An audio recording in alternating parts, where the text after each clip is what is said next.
दोस्तों नमस्कार। आज हम लोग सीटीईटी उच्च प्राथमिक स्तर की सामाजिक विज्ञान विषय के अंतर्गत उस पर कुछ प्रश्न हैं, 60 प्रश्न, उसको हम जल्दी जल्दी देखेंगे और पूरा वीडियो जरूर देखिएगा, तभी इससे आपको फायदा बहुत मिलेगा। आपको पेपर जब देंगे तो पता चलेगा कि हाँ उस वीडियो से कितना लाभ हुआ था।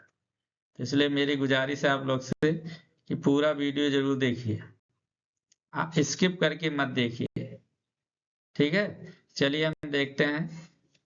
पहला प्रश्न, निम्नलिखित में से कौन सा एथेनियन लोकतंत्र की विशेषता नहीं थी? 30 वर्ष से अधिक आयु के सभी स्वतंत्र पुरुषों एवं महिलाओं को पूर्ण नागरिकता प्राप्त थी। ऑप्शन नंबर 2 है सभी नागरिकों से सेना एवं नौसेना में सेवा की अपेक्षा की जाती थी। ऑप्शन नंबर 3 है निर्णय लेने के लिए आयोजित सभाओं में सभी नागरिक उपस्थित होते थे। ऑप्शन नंबर 4 है अनेक पदों पर नियुक्तियां लॉटरी के माध्यम से की जाती थी।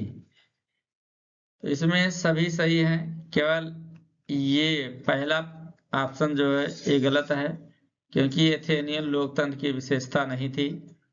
30 वर्ष से अधिक आयु के सभी स्वतंत्र पुरुषों महिलाओं को पूर्ण नागरिकता प्राप्त थी। ये एथेनियन लोकतंत्र की विशेषता नहीं थी। ठीक है, अगला प्रश्न प्रश्न संख्या 2 देखते हैं। निम्नलिखित में से कौन सी नीति विशेष रूप से दक्षिणापथ के शासकों के प्रति समुद्रगुप्त की थी?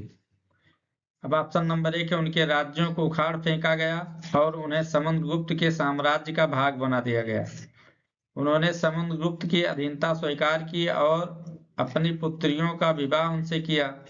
ऑप्शन नंबर 3 है वह उपहार लाते थे, उसके आदेशों का पालन करते थे और उसके दरबार में उपस्थित होते थे।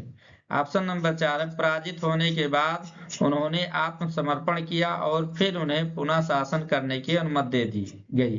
तो यही समुद्रगुप्त की दक्षिण पथ के शासकों की प्रतिनिधि थी, जो पहले जीतते थे, जीतने के बाद उनको छोड़ देते थे और उनसे फिर टैक्स लेते थे। ठीक है, अगला प्रश्न है प्रश्न संख्या 3 है निम्नलिखित का मिलान कीजिए। कला रूप और नामकरण है। तो यहाँ पर ये बी सी डी जो दिया है कला रूप है, उनका नामकरण है 1 2 3 4 है। ठीक है, तो पहले हम ये पढ़ेंगे और बी सी उसके बाद उससे मिलान करना। ठीक, ऐसी कला तकनीक जिससे चित्र वास्तविक जैसे दिखाई देते थे। बी है भारतीय भूदृश्यों को अनोखा व अनछुआ दिखाने वाली चित्रकला।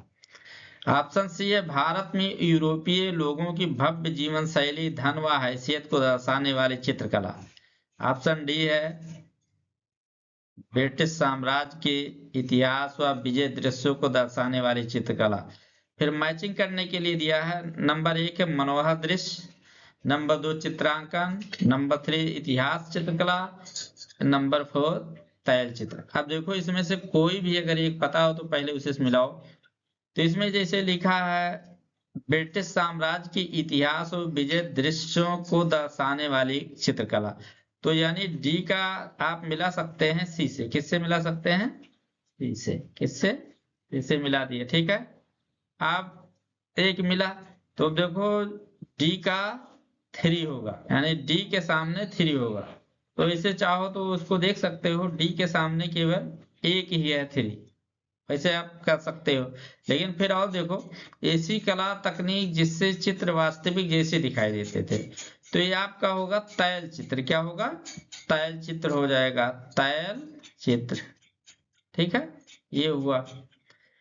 फिर बी है भारतीय भूदृश्यों को अनोखा और अनछुआ दिखाने वाली चित्रकला, तो ये आपका हो जाएगा मनोहर दृश्य। ठीक है, भारत में यूरोपीय लोगों की भव्य जीवन शैली, धन व हैसियत को दर्शाने वाली चित्रकला क्या कहलाती थी? चित्रांकन कहलाती थी। क्या कहलाती थी? चित्रांकन। ठीक है, तो ये आपका क्या हुआ बताओ? पहले का 4 हुआ, बी का फर्स्ट हुआ, सी का सेकंड हुआ, डी का थर्ड हुआ, तो ऑप्शन नंबर एक यही सही हो गया। ठीक है, फिर अगला प्रश्न देखते हैं। 18वीं शताब्दी के अंत में बॉम्बे, मद्रास और बंगाल प्रेसिडेंसी का विकास ईस्ट इंडिया कंपनी के किन व्यापारिक केंद्रों से हुआ है? तो 18वीं शताब्दी के अंत में बॉम्बे, मद्रास और बंगाल प्रेसिडेंट का विकास ईस्ट इंडिया कंपनी के किन व्यापारिक केंद्रों से हुआ? तो दिल्ली तो होगा नहीं, दिल्ली में होगा नहीं ये दोनों, क्योंकि वहां से उनका व्यापारिक केंद्र नहीं था। ठीक है, अब ये दोनों आपको हट गए, केवल दो ही बचा था। तो पुणे नहीं था, ये सूरत था। तो सूरत और मद्रास और कलकत्ता ये दोनों थे, इसलिए इसका ऑप्शन क्या हो जाएगा? ये सही हो जाएगा। ठीक है, ऑप्शन अगला प्रश्न देखते हैं फिर। ऑप्शन प्रश्न संख्या 5 है, ये और बी कथनों पर महायान बौद्ध धर्म के संदर्भ में विचार कीजिए और सही उत्तर चुनिए। बौद्ध धर्म के इस रूप में बुद्ध की उपस्थिति को मूर्तियों में कुछ संकेतों के माध्यम से दर्शाया गया है। महायान बौद्ध धर्म के आगमन के साथ बोधिसत्व में विश्वास विकसित हुआ। अब बताओ हम कौन सही है? ध्यान से पढ़ो। बौद्ध धर्म के इस रूप में बुद्ध की उपस्थिति को मूर्तियों में कुछ संकेतों के माध्यम से दर्शाया गया है। तो उनकी उपस्थिति जो है यही गलत की है उन्होंने, ये चीज गलत है, यानी ये सही नहीं है। महायान बौद्ध धर्म के आगमन के साथ बोधिसत्व में विश्वास विकसित हुआ, ये सही है। तो इसलिए इसका देखो कौन सा ऑप्शन है, ये आपका सही है जो है बी। इसमें देखो कौन सही, ये बी, ये सही है, बी गलत है। दूसरा है ये गलत है, बी सही है। तीसरा है ये और बी दोनों सही है। चौथा ये और बी दोनों गलत है। तो यानी आपका ये गलत है और बी सही है। ठीक है, अगला प्रश्न देखते हैं। महालवारी रैयतवारी राजस्व प्रणालियों के संबंध में ये और बी कथनों पर विचार कीजिए और सही उत्तर चुनिए। महालवारी प्रणाली बंगाल प्रेसिडेंट के उत्तर पश्चिमी प्रांतों के लिए थी, जबकि रैयतवाड़ी प्रणाली दक्षिण भारत के ब्रिटिश क्षेत्रों के लिए थी। तो ये आपका सही हो जाएगा। महालवारी में गांव का मुखिया पूरे गांव का राजस्व कंपनी को देता था, जबकि रैयतवाड़ी में किसानों से सीधे समझौता किया जाता था। तो ये भी कथन सही है, यानी इसका ऑप्शन 3 सही होगा, ये और भी दोनों सही है। ठीक है, अगला प्रश्न देखते हैं। किसी सूफी संत की कब्र को क्या कहा जाता था? खनकाह, ईदगाह, गुलफरोसा की दरगाह? तो सूफी संत की कब्र को दरगाह कहते हैं। क्या कहते हैं? दरगाह कहते हैं। अगला प्रश्न देखते हैं। विशिष्टताद्वैत का सिद्धांत 11वीं शताब्दी में किसके द्वारा प्रतिपादित किया गया? तो बसवन्ना, ये तो थे नहीं। एकनाथ, ये भी नहीं थे। सखुबाई, ये भी नहीं थे। कौन थे? रामानुजाचार्य। कौन थे? रामानुजाचार्य। भारत में 1772 में स्थापित दीवानी अदालत के संबंध में ये और बी कथनों पर विचार कीजिए, सही उत्तर चुनिए। यह एक आपराधिक अदालत थी, इसकी अध्यक्षता यूरोपीय जिला कलेक्टर करते थे। यूरोपीय जिला कलेक्टर करते थे। अब इसमें दिया है इसका, ये सही है, बी गलत। ये गलत है, बी सही। ये और बी दोनों सही है, ये और बी दोनों गलत है। तो ये एक आपराधिक अदालत नहीं थी, ये आपका गलत है। ठीक है, तो इसमें देखो कौन गलत है, ये गलत हो गया। इसकी अध्यक्षता यूरोपीय जिला कलेक्टर करते थे, आपका क्या है? सही है। तो यानी बी आपका ऑप्शन सही होगा। ठीक, अगला प्रश्न देखते हैं। गैरीसन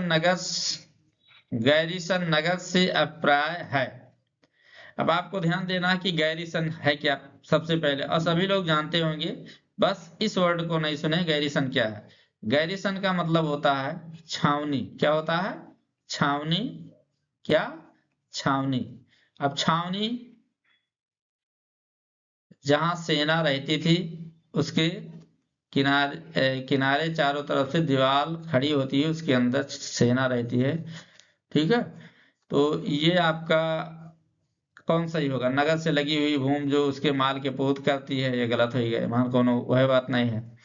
फिर वह स्थान जहाँ विभिन्न उत्पादन केंद्रों के माल को बेचा जाता है, यह गलत हो गया, छावनी की बात इसमें है नहीं। एक महत्वपूर्ण व्यापारिक पतन नगर, ये भी नहीं है। हाँ, ये सही हुआ, किलाबंद बस्ती जहाँ सैनिक निवास रहती है, तो यही हुआ छावनी। ठीक है, ले ऑप्शन 2 सही हुआ। अगला प्रश्न देखते हैं।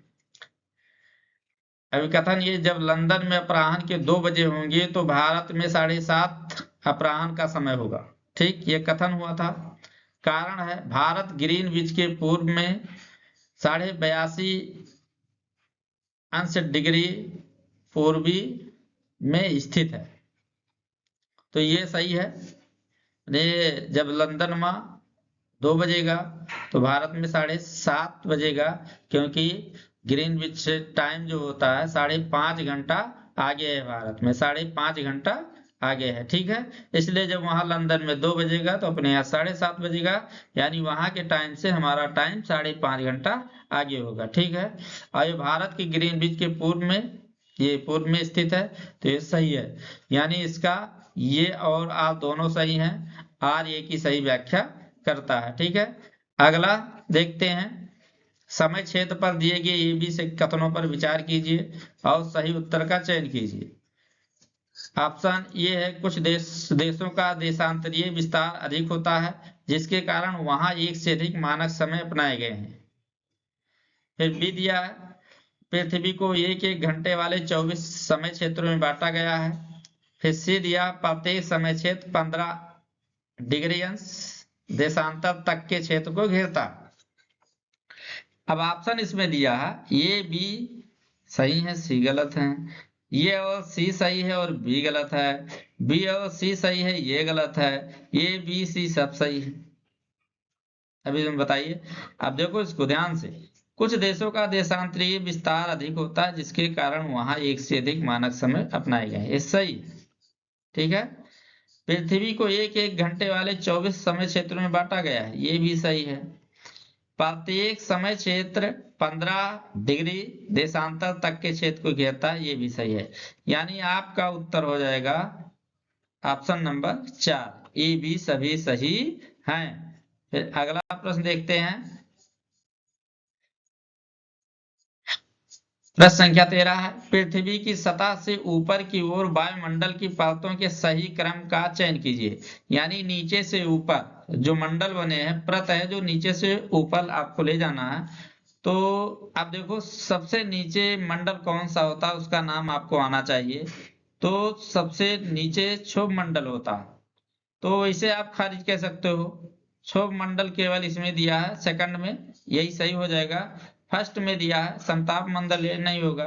फिर इसमें दिया है बहिर्मंडल, ये भी नहीं होगा। फिर इसमें मध्य दिया, ये भी नहीं होगा, यानी आपका बी सही हुआ। सबसे पहले क्षोभ मंडल, फिर उसके बाद समताप मंडल, फिर उसके बाद मध्य मंडल, फिर उसके बाद वायुमंडल, फिर उसके बाद बहिर्मंडल। ठीक है, तो ऑप्शन इसका 2 सही हुआ। ठीक, अगला प्रश्न देखते हैं।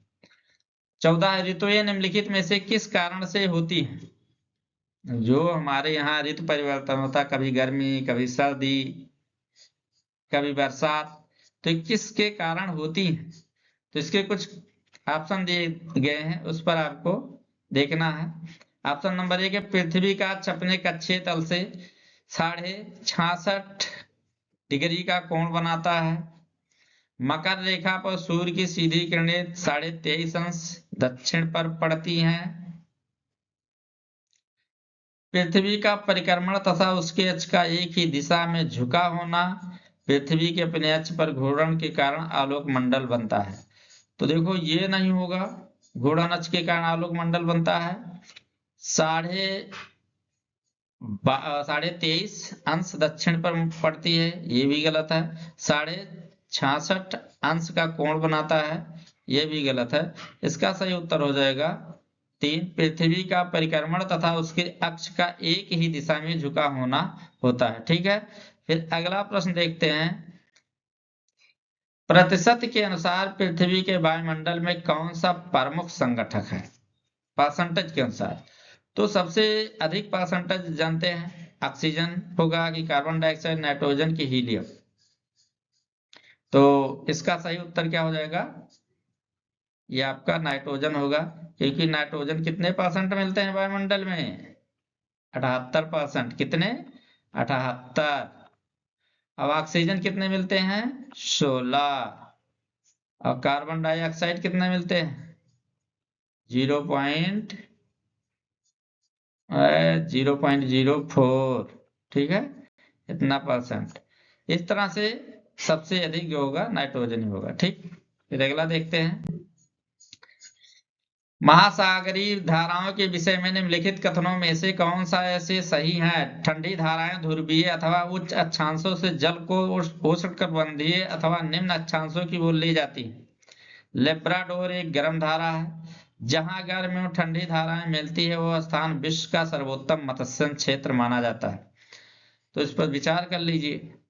ठंडी धाराएं ध्रुवीय अथवा उच्च अक्षांशों से जल को उष्णकटिबंधीय अथवा निम्न अक्षांशों की ओर ले जाती हैं। ये आपका सही हो गया। ठीक है, लेब्राडोर एक गर्म धारा है, ये क्या है? गलत है, क्योंकि एक ठंडी जल धारा है। जहां गर्म एवं ठंडी धाराएं मिलती है वहां स्थान विश्व का सर्वोत्तम मत्स्य क्षेत्र होता है। ये सही है कि जहां गर्म और ठंडी जल धाराएं मिलती है वहां मछलियां बहुत होती हैं। ठीक है, तो इसलिए आपका कौन सा सही हुआ बताइए आप लोग, बताओ। यानी ऑप्शन बी, यानी 2। ठीक है, अगला प्रश्न देखते हैं। हिमनद के निक्षेपण को क्या कहा जाता है? समुद्री गुफा, हिमोड़, लोएस, तटबंध। तो इसको क्या कहते हैं बताओ? इसको कहते हैं हिमोड़। लोएस तो जो बालू वालू उड़ के आओ थे उसको कहते हैं। अगला प्रश्न, कथन ए और बी निम्नलिखित में किस वनस्पति की विशेषताओं का वर्णन करते हैं? यह वनस्पति उत्तरी गोलार्ध के उच्च अक्षांशों 50 डिग्री से 70 डिग्री में पाई जाती है। इसे टाइगा के नाम से भी जाना जाता है। ये कौन सा वन है? शीतोष्ण घास स्थल, शीतोष्ण पर्णपाती वन, भूमध्य सागरीय वनस्पति। तो भूमध्य सागरीय वनस्पति नहीं होगा, पर्णपाती वन तो होगा नहीं, घास स्थल वहां पर होगा नहीं। तो ये क्या हो जाएगा? शंकुधारी वन, शंकुधारी वन। ठीक है, अगला प्रश्न देखते हैं। निम्नलिखित में से कौन सी गंगा ब्रह्मपुत्र बेसिन की विशेषता नहीं है? मैदानी क्षेत्र में ऑक्सबो झीलें पाई जाती हैं। मैदानी क्षेत्र में जनसंख्या घनत्व अत्यधिक है। डेल्टा क्षेत्र मैंग्रोव वनों से आच्छादित है। झूम कृषि के लिए इस क्षेत्र में झूम कृषि की जाती है। तो गंगा ब्रह्मपुत्र बेसिन में झूम कृषि नहीं की जाती है। ठीक है, इसलिए डेल्टा वन पाया जाता है गंगा ब्रह्मपुत्र में, जनसंख्या घनत्व अधिक पाए जाते हैं। ऑक्सबो झीलें, जिसको हिंदी में गोखुर झीलें कहते हैं, वो भी पाई जाती है। इसलिए आपका तीनों सही हो जाएगा। ऑप्शन नंबर 4 गलत हो जाएगा, यही आपका सही हुआ। ठीक है, अगला प्रश्न देखते हैं। तैराक मृत सागर में तैर सकते हैं क्योंकि? तैराक मृत सागर में तैर सकते हैं क्योंकि पौने समुद्री जल की सतह पर अत्यधिक तीव्र गति से चलती हैं। पौने समुद्री जल की सतह पर अत्यधिक तीव्र गति से चलती हैं। इस सागर में ठंडी धाराओं की अपेक्षा गर्म धाराएं अधिक हैं। इस सागर में निम्न ज्वार की अपेक्षा उच्च ज्वार अधिक आता है। नमक की अधिकता सागर को सघन बनाती है। यही आपका सही हो जाएगा, क्योंकि सागर के में जिस पानी का घनत्व अधिक होगा उस पे हम आसानी से तैर सकते हैं। तो नमक की अधिकता के कारण सागर के घनत्व अधिक हो जाता है, यानी सघन हो जाता है, उस पर तैराक तैर सकते हैं। ठीक है, फिर अगला प्रश्न संख्या 21 है। भूमि उपयोग के संबंध में कथन ए और कथन बी पर विचार कीजिए तथा सही विकल्प का चयन कीजिए। ये है, भूमि उपयोग से आशय भूमि का केवल कृषि एवं वानिकी उपयोग है। भूमि उपयोग मुख्यतः उसकी स्थलाकृति द्वारा निर्धारित होता है। तो इसमें से कौन सा सही है आप लोग सोचकर बताएं। इसका हो जाएगा ऑप्शन, कौन सा सही होगा? थर्ड सही होगा, दोनों सही होगा। ठीक है, कि भूमि उपयोग से आशय भूमि का केवल कृषि और वानिकी उपयोग है। ठीक है। और फिर भूमि उपयोग मुख्यतः उसके स्थलाकृति द्वारा निर्धारित किया जाता है। ठीक, फिर अगला प्रश्न देखते हैं।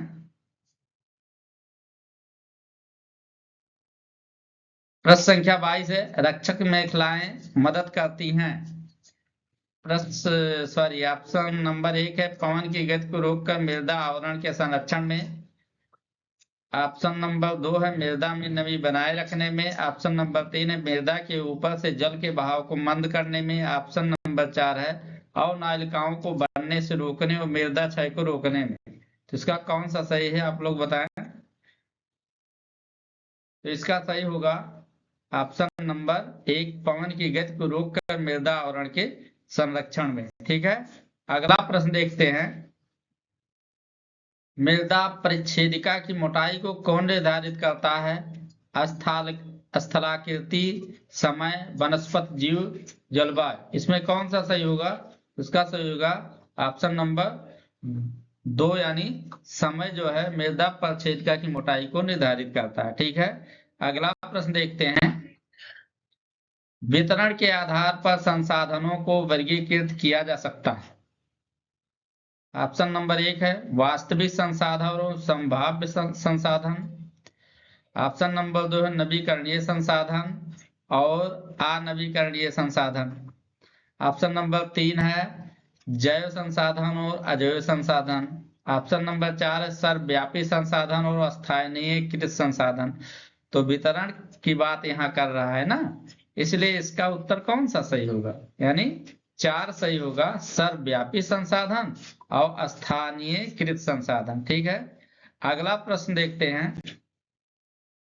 विविध समाज के संदर्भ में निम्नलिखित कथनों में से कौन सा सही है। तो नंबर 1 है वह समाज जिसमें भाषा, धर्म और संस्कृति में विविधताएं और असमानताएं पाई जाती है। ऑप्शन नंबर 2 है जिसमें संस्कृति और सत्ता में विविधताएं मिलती हों। ऑप्शन नंबर 3 है जिसमें भाषा, धर्म और संस्कृति में समानताएं होती हैं। ऑप्शन नंबर 4 है जिसमें भाषा, संस्कृति और धर्म में विविधताएं और समानताएं पाई जाती है। तो इसका कौन सा सही जवाब होगा। देखो इसमें विविधताएं तो हैं, लेकिन यहाँ एक जुड़ गया असमानताएं, इसलिए नहीं होगा क्योंकि समानताएं जरूरी है। और जिसमें संस्कृति और सत्ता केवल दिया कि विविधताएं मिलती हो, इसलिए ये भी नहीं होगा। और जिसमें भाषा, धर्म और संस्कृति में समानताएं तो दिया है लेकिन विविधताएं नहीं दिया है। तो इसका ऑप्शन कौन सा होगा, 4 होगा कि जिसमें भाषा, संस्कृति और धर्म में विविधताएं और समानताएं पाई जाती हो। ठीक है, अगला प्रश्न देखते हैं। निम्नलिखित कथनों में से कौन सा लिंग रूढ़ धारणा को चुनौती देता है। महिलाएं बहुत भावुक होती हैं, महिलाएं फैशन प्रस्त होती हैं, महिलाएं जिम्मेदार वाहन चालक होती हैं, महिलाएं पालन पोषण करने वाली होती हैं। अब बताओ, बहुत मजेदार प्रश्न भी है। तो इसका महिलाएं बहुत भावुक होती हैं, ये कोई बात नहीं, चुनौती नहीं है। महिलाएं फैशन प्रस्त होती, ये भी नहीं हो सकता। महिलाएं पालन पोषण करने वाली होती हैं, ये नहीं हो सका। यानी महिलाएं जिम्मेदार वाहन चालक होती हैं। ठीक है, अगला प्रश्न देखते हैं। नारी मताधिकार आंदोलनकारियों के निम्नलिखित में से कौन से मुख्य मांग थी। महिलाओं के प्रति मताधिकार, महिलाओं के नौकरशाही पदों का अधिकार, संपन्न महिलाओं के लिए वयस्क मताधिकार, श्रमिक वर्ग के लिए वयस्क मताधिकार। तो यहाँ लिखा नारी मताधिकार आंदोलनकारियों में किसी विशेष वर्ग के मताधिकार की बात नहीं की गई है, इसलिए यहाँ पर आप जिसमें विशेष की बात की गई उसको खारिज कर सकते हैं। जैसे महिलाओं में नौकरशाही पदों का अधिकार, तो ये नौकरशाही वाला भी गलत हो गया। संपन्न महिलाएं यहाँ दे दिया, ये भी गलत हो गया। फिर इसमें एक श्रमिक वर्ग के लिए दे दिया, तो ये भी गलत हो गया। यानी महिलाओं के लिए मताधिकार, ये नारी मताधिकार आंदोलनकारियों की मुख्य मांग थी। ठीक है, समझ रहे हैं। संख्या 28 है, जातकों के विषय में निम्नलिखित कथनों में से कौन सा सही है।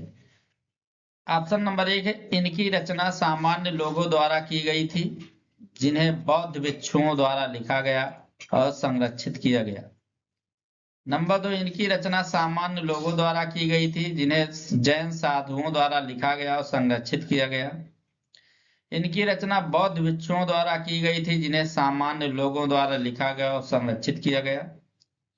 इनकी रचना जैन साधुओं द्वारा की गई थी जिन्हें सामान्य लोगों द्वारा लिखा गया और संरक्षित किया गया। तो इसका सही ऑप्शन होगा ये, इनकी रचना सामान्य लोगों द्वारा की गई थी जिन्हें बौद्ध भिक्षुओं द्वारा लिखा गया और संरक्षित किया गया था। ठीक है, इसलिए इसका ऑप्शन नंबर 1 सही होगा। अगला प्रश्न देखते हैं।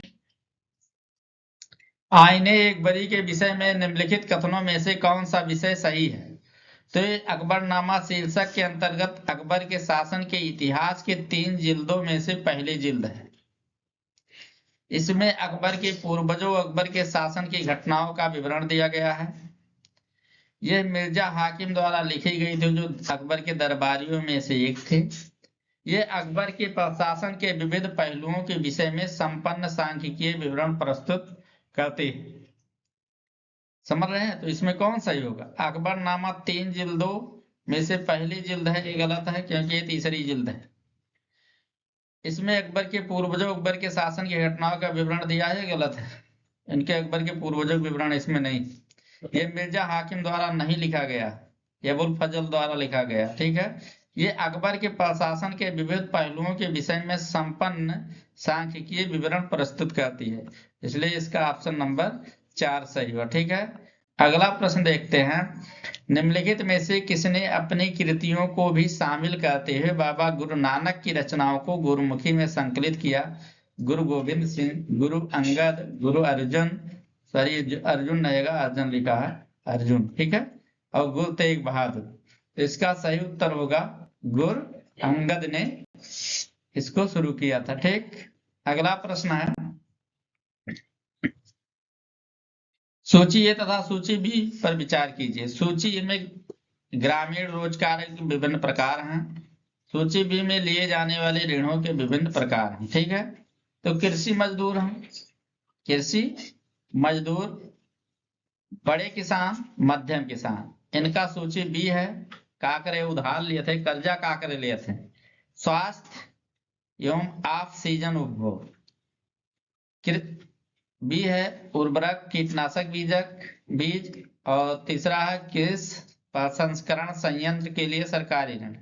तो बताओ इसमें कृषि मजदूर क्या करने के लिए लेते हैं? कृषि मजदूर जो हैं यानी जो कर्जा लेंगे वो इसके लिए लेंगे स्वास्थ्य एवं ऑफ सीजन उपभोग के लिए। बड़े किसान जो कर्जा लेते हैं कृषि प्रसंस्करण संयंत्र के लिए सरकारी ऋण लेते हैं, और मध्यम किसान जो हैं वो क्या लेते हैं जानते हो? उर्वरक कीटनाशक और बीज खरीदने के लिए कर्जा लेते हैं। ठीक है, इस प्रकार से आपका ऑप्शन कौन सा सही हुआ?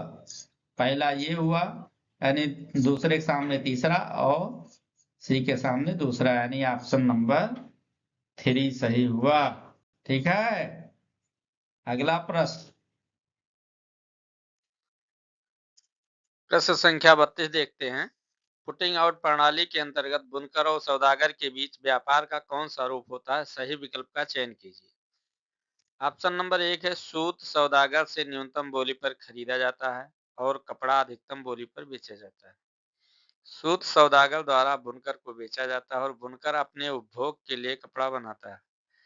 सूत की आपूर्ति सौदागर द्वारा बुनकर को की जाती है और तैयार कपड़ा बुनकर से कम कीमत पर वापस खरीदा जाता है। बुनकर सूत खुले बाजार से खरीदते हैं और कपड़ा कम कीमत पर सौदागर को बेचते हैं। ठीक है, तो इसका ऑप्शन कौन सा सही होगा? इसमें आप देख सकते हैं सूत सौदागर से न्यूनतम बोली पर खरीदा जाता है और कपड़ा अधिकतम बोली पर बेचा जाता है, ये नहीं होगा। सूत सौदागर द्वारा बुनकर को बेचा जाता है, सही है, और बुनकर अपने उपभोग के लिए कपड़ा बनाता है, ये भी गलत है। सूत की आपूर्ति सौदागर द्वारा बुनकर को की जाती है और तैयार कपड़ा बुनकर से कम कीमत पर वापस खरीदा जाता है, यही आपका क्या हुआ? सही होगा, ऑप्शन नंबर 3। ठीक है, अगला प्रश्न देखते हैं। प्रश्न संख्या 33 ये से ई तक दिए गए कथनों पर विचार कीजिए। उनमें केचप के उपभोक्ता तक पहुंचने की बाजार श्रृंखला अव्यवस्थित रूप में दी गई है। ये है कथन, सोना पड़ोस की दुकान से केचप का ऑर्डर करती है।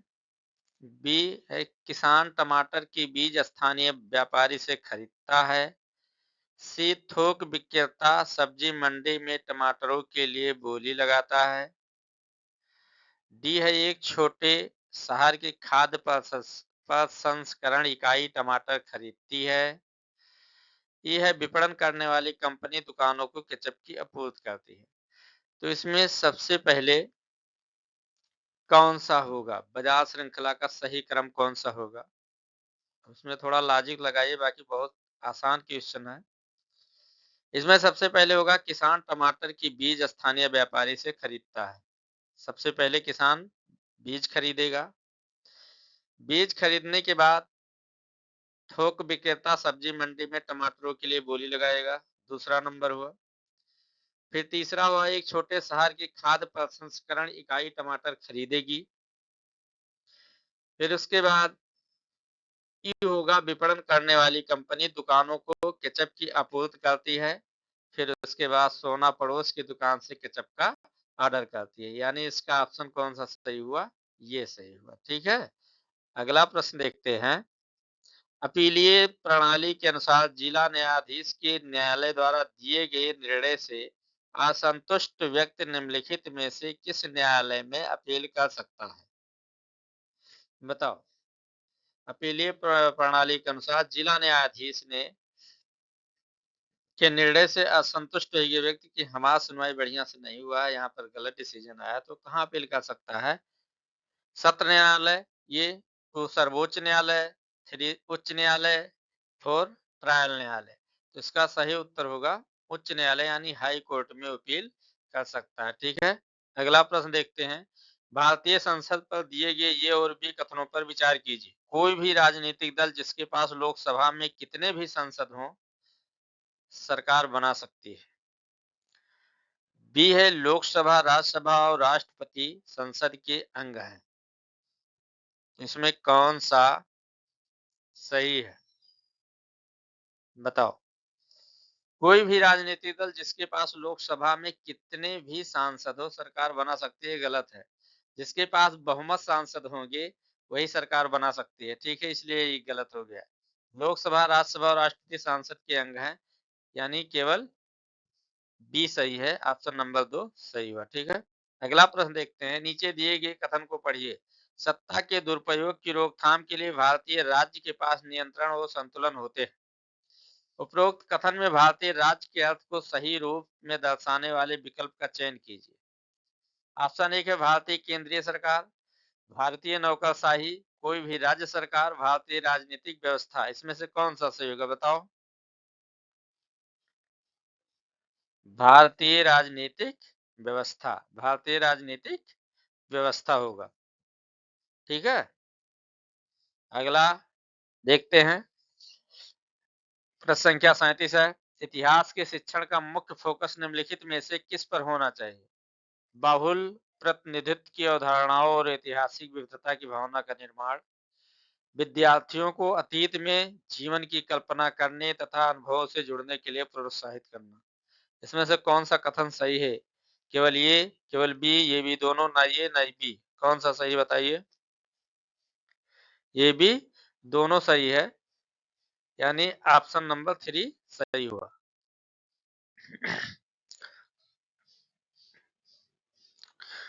प्रश्न संख्या 38 है। नीचे दिए गए कथनों में से 2 कथन गलत है, उन्हें पहचानिए।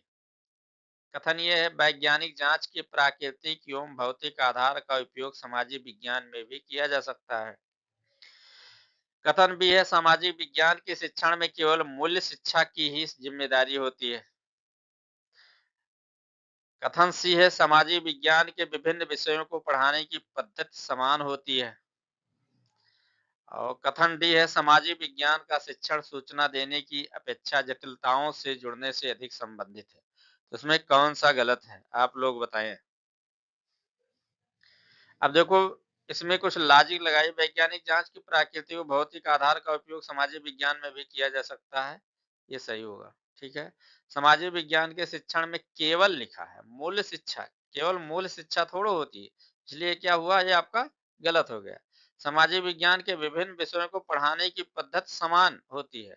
सामाजिक विज्ञान में कई विषय आते हैं, भूगोल, इतिहास, अर्थशास्त्र, राजनीतिक शास्त्र, नागरिक शास्त्र, तो ये सब सबके पद्धति एक समान नहीं होती, सबके पद्धति अलग अलग होते हैं, इसलिए दोनों आपके गलत हो गए। ठीक है। सामाजिक विज्ञान का शिक्षण सूचना देने की अपेक्षा जटिलताओं से जुड़ने से अधिक संबंधित है, सही है। ठीक है। इसलिए इसका ऑप्शन नंबर 2 सही हुआ, बी और सी गलत है। ठीक है। यहाँ गलत देखना था, सही नहीं देखना था। ठीक। प्रश्न संख्या 39 है, निम्नलिखित में से कौन सा मानव अधिकारों की सार्वभौमिक घोषणा में शामिल नहीं है? तो ये क्या है, जीवन का अधिकार, दूसरा है विचार और व्यक्ति की स्वतंत्रता, तीसरा है शिक्षा का अधिकार, चौथा है मतदान का अधिकार। तो इसमें कौन सा सही नहीं है, यानी शामिल नहीं है? तो ऑप्शन नंबर 4 मतदान का अधिकार शामिल नहीं है। ठीक है। 48 है, निम्नलिखित में से कौन सा संगठन मानव अधिकारों की रक्षा के लिए कार्य करता है? ऑप्शन नंबर 1 है यूनेस्को, ऑप्शन नंबर 2 है एमनेस्टी इंटरनेशनल, ऑप्शन नंबर 3 विश्व व्यापार संगठन, ऑप्शन नंबर 4 है अंतरराष्ट्रीय मुद्रा कोष। इसमें कौन सा सही है जो मानव अधिकारों की रक्षा के लिए कार्य करता है? ऑप्शन नंबर 2 है एमनेस्टी इंटरनेशनल। ठीक है। अगला प्रश्न देखते हैं, लोकतंत्र में कानून का शासन क्या क्या अर्थ है? सभी नागरिक कानून के समक्ष समान हैं, केवल शासक वर्ग पर कानून लागू होता है, कानून केवल गरीबों के लिए होते हैं, कानून केवल सरकार बनाती है। तो कानून केवल सरकार बनाती है, ये भी गलत हुआ, ये केवल गरीबों के लिए, ये भी गलत हुआ, केवल शासक वर्ग, ये भी गलत हुआ, यानी सही हुआ सभी नागरिक कानून के समक्ष समान है। ठीक है। अगला प्रश्न देखते हैं, निम्नलिखित में से कौन सा भारतीय संविधान का मूल अधिकार नहीं है? ऑप्शन नंबर 1 है समानता का अधिकार, ऑप्शन नंबर 2 है धर्म की स्वतंत्रता का अधिकार, ऑप्शन नंबर 3 संपत्ति का अधिकार, ऑप्शन नंबर 4 शोषण के विरुद्ध अधिकार। तो इसका उत्तर कौन सा सही होगा, जल्दी से आप लोग बताएं। संपत्ति का अधिकार। ठीक है। अगला प्रश्न होगा, भारत में राष्ट्रीय मानव अधिकार आयोग की स्थापना किस वर्ष हुई थी? 1989, 1993, 2000, 2005। तो कब हुई थी राष्ट्रीय मानव अधिकार आयोग की स्थापना? 1993 में। ठीक है। फिर है, निम्नलिखित कथनों में कौन सा सही है? मौलिक अधिकार संविधान के भाग 3 में दिए गए हैं, राज्य के नीति निर्देशक तत्व न्यायालय में परिवर्तनीय है। दो कथन है ये भी, इसमें कौन सा सही है? तो राज्य के नीति निर्देशक तत्व न्यायालय में परिवर्तनीय नहीं है, इसलिए आपका ये गलत होगा। मौलिक अधिकार संविधान के भाग 3 में दिए गए हैं, ये सही है, इसलिए ऑप्शन नंबर ये केवल सही है। ठीक है। निम्नलिखित में से कौन सा लोकतांत्रिक सरकार का आवश्यक तत्व है? ऑप्शन नंबर 1 है वंशानुगत शासन, ऑप्शन नंबर 2 है नागरिकों की भागीदारी, ऑप्शन नंबर 3 है सैनिक शासन, ऑप्शन नंबर 4 है एक दलीय शासन। तो इसमें कौन सा सही होगा, आप लोग बताएं। इसका सही होगा नागरिकों की भागीदारी। अगला प्रश्न देखते हैं, आदिवासी विषय का परिचय कराने के लिए सर्वाधिक सम्मानजनक नीति होगी। ऑप्शन नंबर 1 है उन्हें संपन्न और शक्तिशाली वनवासी के रूप में चित्रित करना, ऑप्शन नंबर 2 है उनकी रंगीन वेशभूषा को प्रदर्शित करना, ऑप्शन नंबर 3 है जनजातीय गीतों नृत्यों को पर्दे पर दिखाना, ऑप्शन नंबर 4 उन्हें आदिम और देहाती अतीत पर चर्चा कराना, ये भी नहीं होगा, और फिर जनजातीय गीतों पर पर्दे दिखाना, ये भी नहीं होगा, और उनकी रंगीन वेशभूषा को प्रदर्शित करना, ये भी नहीं होगा। ये सही होगा ऑप्शन नंबर 1 उन्हें संपन्न और शक्तिशाली वनवासी के रूप में चित्रित करना। ठीक है। अगला प्रश्न है, सामाजिक विज्ञान की कक्षा में मानचित्र का प्रयोग मुख्यतः किस उद्देश्य से किया जाना चाहिए? विद्यार्थियों को तथ्यों को याद कराने के लिए, भौगोलिक अवधारणाओं की बेहतर समझ विकसित करने के लिए, कक्षा को रोचक बनाने के लिए, पाठ्य पुस्तक के बोझ को कम करने के लिए। तो ये भी नहीं होगा, कक्षा को रोचक बनाने के लिए और विधियां हैं, फिर विद्यार्थी तथ्य याद कराने के लिए नहीं, लेकिन ये सही होगा भौगोलिक अवधारणाओं की बेहतर समझ विकसित करने के लिए हम मानचित्र का प्रयोग करते हैं। ठीक है। अगला प्रश्न देखते हैं, विविधता में एकता की अवधारणा को स्पष्ट करने के लिए निम्नलिखित में से कौन सी गतिविधि सर्वाधिक उपयुक्त होगी? विभिन्न राज्यों के मुख्यमंत्रियों की सूची बनवाना, विभिन्न धर्मों के त्योहारों पर चर्चा करना, राष्ट्रीय प्रतीकों के नाम लिखवाना, ऐतिहासिक तिथियों को याद करना। तो ये विविधता में एकता की अवधारणा का मतलब होगा विभिन्न धर्मों के त्योहारों पर चर्चा करना। ठीक है, अगला प्रश्न है, सामाजिक विज्ञान के अध्यापन में समूह कार्य का मुख्य लाभ क्या है? ऑप्शन नंबर 1 है कक्षा में अनुशासन बनाए रखना। ऑप्शन नंबर 2 है विद्यार्थियों में सहयोग और सहभागिता की भावना विकसित करना। ऑप्शन नंबर 3 है अध्यापक का कार्यभार कम करना। ऑप्शन नंबर 4 है पाठ्यक्रम शीघ्र पूर्ण करना। तो ये तो है नहीं, समूह अध्यापक का कार्यभार कम करना ये भी नहीं होगा, अच्छा अनुशासन बनाए रखना ये भी नहीं होगा, होगा विद्यार्थियों में सहयोग और सहभागिता की भावना विकसित करना होगा। ठीक है, अगला प्रश्न है, लोकतांत्रिक मूल्यों के विकास के लिए कक्षा में निम्नलिखित में से कौन सा तरीका सर्वाधिक प्रभावी है? लोकतांत्रिक मूल्यों, व्याख्यान विधि, प्रश्न उत्तर विधि, समूह चर्चा, पाठ्य पुस्तक पठन। तो इसका सही ऑप्शन नंबर 3 सही होगा, समूह चर्चा ही लोकतांत्रिक मूल्यों के विकास के लिए सबसे सर्वाधिक प्रभावी तरीका है। सामाजिक विज्ञान के शिक्षण का अंतिम उद्देश्य निम्नलिखित में से कौन सा है? ऑप्शन नंबर 1 है विद्यार्थियों को अधिक से अधिक तथ्य याद कराना। ऑप्शन नंबर 2 परीक्षा में अच्छे अंक प्राप्त कराना। ऑप्शन नंबर 3 उत्तरदायी एवं जागरूक नागरिकों का निर्माण कराना। पाठ्यक्रम को समय पर समाप्त करना। तो पाठ्यक्रम समय पर समाप्त करना ये गलत हुआ, परीक्षा में अच्छे अंक प्राप्त करना ये भी सही उद्देश्य नहीं है, विद्यार्थियों को अधिक से अधिक तथ्य याद कराना ये भी नहीं है, ये होगा उत्तरदायी एवं जागरूक नागरिकों का निर्माण करना। ठीक है, अगला प्रश्न है, 52 है, यदि प्राचीन भारतीय इतिहास का परिचय कराना हो तो निम्नलिखित स्रोतों में से किस स्रोत का उपयोग करना गलत होगा? किस स्रोत का उपयोग करना गलत होगा? तो गुफा चित्रकारी है तो प्राचीन इतिहास के बारे में सही होगा। ठीक है, शिलालेख भी हैं, फिर हस्तलिपियां भी हैं, लेकिन ये लघु चित्रकारी जो है ये गलत है, इसलिए इसका उत्तर आपका यही सही होगा। ठीक है, अगला प्रश्न है, विज्ञापन के विषय वस्तु पर चर्चा करते समय सामाजिक विज्ञान के अध्यापक द्वारा निम्न में से कौन से उप विषय वस्तुओं पर आलोचनात्मक चर्चा कर सकते हैं? व्यक्तिगत भावनाओं के प्रति अपील, समानता के मुद्दे। तो इसका उत्तर हो जाएगा केवल व्यक्तिगत भावनाओं के प्रति अपील, समानता के मुद्दे। तो इसमें केवल बी सही होगा, समानता के मुद्दे। ठीक है, अगला प्रश्न देखते हैं, भूमि उपयोग प्रतिरूप के परिवर्तन के उत्तरदायी कुछ और कारणों पर चर्चा कीजिए। उपयुक्त प्रश्न के संदर्भ में एक सामाजिक विज्ञान के अध्यापक के रूप में आप विद्यार्थियों की किस कौशलता का मूल्यांकन कर रहे होंगे? भूमि उपयोग प्रतिरूप के परिवर्तन के उत्तरदायी चर्चा करेगा, तो इसका वर्गीकरण होगा नहीं, सामान्यीकरण नहीं होगा, परिणाम यानी परिकल्पना होगा। ठीक है, अगला प्रश्न है, प्राकृतिक वनस्पति और वन्य जीव विषय वस्तु से छात्रों को परिचित कराने के लिए सर्वोत्तम शैक्षिक विधि क्या होगी? विषय वस्तु पर डॉक्यूमेंट्री फिल्म दिखाना, वन्य जीवन अभ्यारण्य का भ्रमण, व्याख्यान के लिए विशेषज्ञों को आमंत्रित करना, पाठ्य पुस्तक का पठन एवं चर्चा। तो ये भी नहीं होगा, आमंत्रित करना ये भी नहीं होगा, फिल्म दिखाना ये भी नहीं होगा, आपको प्राकृतिक वनस्पति और वन जीवन के विषय वस्तु के लिए वन्य जीवन अभ्यारण्य का भ्रमण कराना होगा। ठीक है, अगला प्रश्न है, सामाजिक विज्ञान की पाठ्य पुस्तकों में कार्टून की क्या भूमिका है? कोई भूमिका नहीं, कार्टून अपरिपक्व है, भराव के रूप में प्रयुक्त जिससे पाठ्य पुस्तक आकर्षक दिखती है, ये भी नहीं होगा, कोई नहीं है, ये भी गलत होगा, कक्षा को आनंददायक बनाते हैं क्योंकि विषय नीरस है, मूलभूत मुद्दों को उठाकर विद्यार्थियों को उनसे जोड़ते हैं। इसका सही होगा ये ऑप्शन नंबर 4, ये भी नहीं सही होगा, ये कक्षा में आनंददायक बनाते हैं क्योंकि विषय नीरस होते हैं।